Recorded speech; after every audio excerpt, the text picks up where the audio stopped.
अस्सलाम वालेकुम।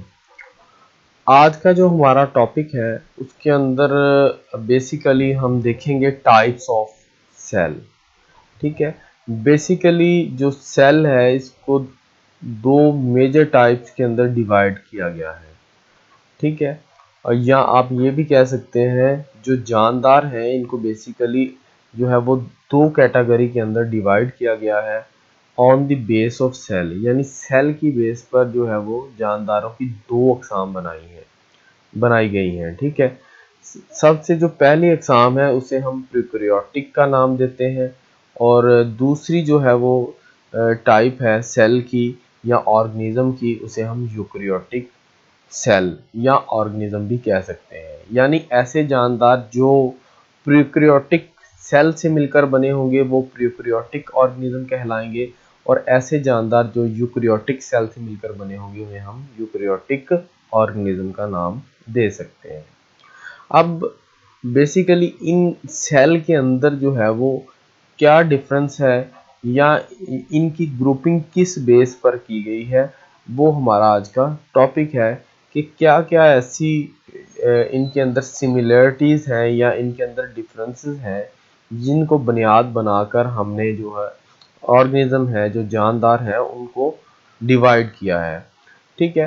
इनके अंदर सबसे पहले जो प्रोकैरियोटिक सेल को हम देखते हैं कि इनके अंदर कौन कौन सी जो है वो डिसिमिलरिटी या कौन कौन सी डिफरेंसेस हैं। सबसे पहले हम देखते हैं कि प्रोकैरियोटिक जो सेल है इसके अंदर न्यूक्लियस नहीं होता, यानी न्यूक्लियस वाज़िया नहीं होता। ठीक है। लेकिन जो यूकेरियोटिक सेल है इनके अंदर वाज़िया न्यूक्लियस होता है जिसके अंदर प्रॉपर डीएनए क्रोमाटाइन्स होते हैं जिनके अंदर जेनेटिक मटेरियल जो है वो मौजूद होता है। ठीक है। और दूसरा जो इनके अंदर डिफरेंस है, लैकिंग मैनी मेम्ब्रेन बॉन्डेड ऑर्गेनीज। ठीक है। इनके अंदर जो ऑर्गेनीज होती हैं जो जिनसे मिलकर एक सेल बनता है वो नहीं होती, यानी कुछ जो है वो मिसिंग होती हैं, लेकिन जो यूकेरियोटिक सेल है उनके अंदर मेम्ब्रेन बॉन्डेड ऑर्गेनीज मौजूद होती हैं। अब मैं आपको थोड़ा सा डायग्राम की मदद से ये बताऊंगा कि ये मेम्ब्रेन बॉन्डेड ऑर्गेनीज कौन कौन सी है और कौन सी जो है वो प्रोकैरियोट्स के अंदर मौजूद होती है और कौन सी यूकेरियोट्स के अंदर मौजूद होती है। ठीक है। चले आए देखते हैं। ये देखें, ये हमारे पास दो मुख्तलिफ जो है ऑर्गेनिज्म या दो मुख्तलिफ सेल की डायग्राम है। ठीक है। अगर हम प्रोकैरियोटिक ऑर्गेनिज्म को देखें तो इसके अंदर आप देख सकते हैं कि प्लाज्मिड मौजूद है। ठीक है। डीएनए स्टैंड इन न्यूक्लियोइड मौजूद है, इसी तरह राइबोसोम मौजूद है, साइटोसोल मौजूद है, फ्लैजेला मौजूद है, कैप्सूल है। ये बेसिकली एक बैक्टीरिया की जो है वो डायग्राम दिखाई गई है। लेकिन अब यूकेरियोटिक जो जानदार हैं उनके अंदर मेम्ब्रेन बॉन्डेड जो ऑर्गेनीज वो कौन सी, जैसे माइटोकॉन्ड्रिया है, लेकिन यूकेरियोट्स के अंदर तो मौजूद है लेकिन यूकेरियोट्स के अंदर मौजूद नहीं है। इसी तरह सेंट्रियोल्स हैं, ये यूकेरियोट्स के अंदर मौजूद है लेकिन यूकेरियोट्स के अंदर मौजूद नहीं है। इसी तरह वेजिकल है। ठीक है। रफ एंडोप्लाज्मा रेक्टिकुलम है। ठीक है। और स्मूथ एंडोप्लाज्मा रेक्टिकुलम है। ठीक है। लाइसोसोम है, गोल्गी कम्प्लेक्स है। ये जो ऑर्गेनीज है जो एक सेल का हिस्सा होती हैं ये प्रोकैरियोट्स ऑर्गेनिज्म के अंदर मौजूद नहीं होती, लेकिन जो यूकेरियोट्स के अंदर ऑर्गेनिज्म है या सेल है उसके अंदर ये मौजूद है। अगर हम न्यूक्लियस की बात करते हैं तो इसके अंदर न्यूक्लियस मौजूद नहीं है, जस्ट डीएनए स्टैंड मौजूद होते हैं जो कि जेनेटिक मालूमात जेनेटिक इंफॉर्मेशन को जो है वो सेव रखते हैं। लेकिन जो यूकेरियोट सेल है इनके अंदर प्रॉपर क्रोमाटाइन्स होते हैं, उसके ऊपर न्यूक्लियर इनवेल्व चढ़ा हुआ होता है। ठीक है। न्यूक्लियर पोर्स मौजूद होते हैं, तो ये एक प्रॉपर इंफॉर्मेशन रखते हैं। ठीक है। और इस तरह से ये इनका जो न्यूक्लियस होगा ये वाज़िया होगा, ये आप देख सकते हैं कि इसके अंदर प्रॉपर ये इतना आपको नज़र जो आ रहा है। ठीक है। ये तो ये एक वाज़िया न्यूक्लियस इसके अंदर मौजूद है, लेकिन इसके अंदर कोई वाज़िया न्यूक्लियस मौजूद नहीं है। ठीक है। तो ये इनका जो है वो मेन डिफरेंसेस है।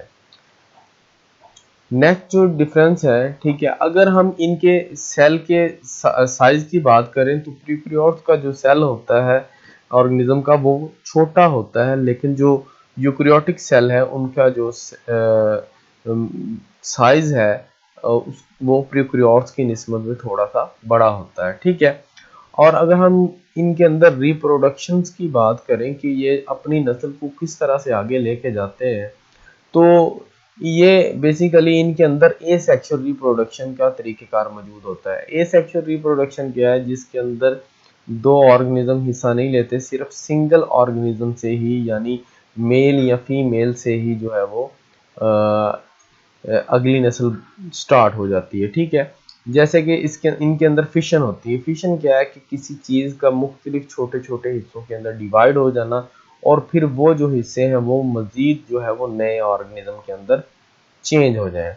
इसी तरह बर्डिंग है, बर्ड्स का बनना, ठीक है। ऑर्गेनिज्म की सतह पर छोटे छोटे बर्ड बन जाते हैं और उससे फिर नई नस्ल स्टार्ट हो जाती है। इसी तरह फ्रेगमेंटेशन है कि किसी चीज़ का या किसी जानदार का एक से दो के अंदर डिवाइड होना, फिर उससे दो से चार, और इस तरह से जो है वो उसकी नस्ल कशी या नस्ल बढ़ती रहेगी। रीजनरेशन, कोई हिस्सा टूट गया है तो उससे जो है वो नया हिस्सा, मतलब वो जैसे स्टार फिश की बात हम कर लें, या कोई ऐसा जानदार जिसका जैसे बैक्टीरिया है, उसका कोई एक हिस्सा टूट गया है, तो उसके उससे जो है वो अगली नस्ल जो है वो अलग होगी, चलना शुरू होगी या स्टार्ट होगी, और जिससे टूटा है वो भी उसी तरह ठीक ठाक यानी अपनी नस्ल कशी या अगली नस्ल को बढ़ा सकता है। अब हम बात करते हैं यूकेरियोटिक सेल। यूकेरियोटिक सेल जो है, इनके अंदर जो रिप्रोडक्शन का तरीक़ेकार है, इसके अंदर बेसिकली मेल और फीमेल पार्ट दोनों ही हिस्सा लेते हैं, ठीक है। और इनके अंदर जो रिप्रोडक्शन होती है वो माइटोसिस और मियोसिस के जरिए होती है। माइटोसिस और meiosis basically cell division, cell के तकसीम होने का तरीक़ेकार है। जो माइटोसिस है, इसके अंदर एक सेल से दो सेल बनते हैं, और मियोसिस जो है उसमें एक सेल से चार सेल बनते हैं। और जो मियोसिस है ये बेसिकली रिप्रोडक्टिव सेल को ही तैयार करती है, यानी मेल और फीमेल सेल, जिससे अगली नस्ल। और जो माइटोसिस है ये बेसिकली अदर जो सेल होते हैं, जो अदर ऑर्गन्स को बनाते हैं, तो उनको तैयार करने में मदद करता है या उनको तैयार करता है, ठीक है। तो इस तरीके से ये जो दो जानदार हैं, इनके अंदर ये मुख्तलिफ डिफरेंसेस हमने देखे हैं। लेकिन अब हम देखते हैं कुछ इनके अंदर सिमिलरिटीज़, ठीक है। अगर हम इनके अंदर सिमिलरिटीज़ को देखें तो ये देखें कि इनके अंदर जो डीएनए है इसके अंदर भी मौजूद है, और यूकेरियोटिक सेल के अंदर भी मौजूद है। इसी तरह राइबोसोम है, वो प्रोकैरियोटिक सेल का भी हिस्सा है और यूकेरियोटिक सेल का भी हिस्सा है। इसी तरह प्लाज्मा मेम्ब्रेन है, वो प्रोकैरियोटिक सेल का भी हिस्सा है और यूकेरियोटिक सेल का भी हिस्सा है। तो ये इनके अंदर जो है बेसिक डिफरेंसेस मौजूद थे जो आज हमने देखे हैं। आई होप आपको ये अच्छी तरह से समझ आ गए होंगे। फिर भी अगर आपको कोई मसला है, कोई प्रॉब्लम्स हैं, कोई क्यूरीज हैं, कोई आपको चीज़ नहीं पता चली, या मैं जल्दी जल्दी में कुछ चीज़ बता गया हूँ, तो काइंडली आप मुझे बता दें, ठीक है। तो मैं आपको कमेंट्स आप कर सकते हैं, तो वो आपका इंशाल्लाह मैं क्लियर कर दूंगा। Thank you. अल्लाह हाफिज़।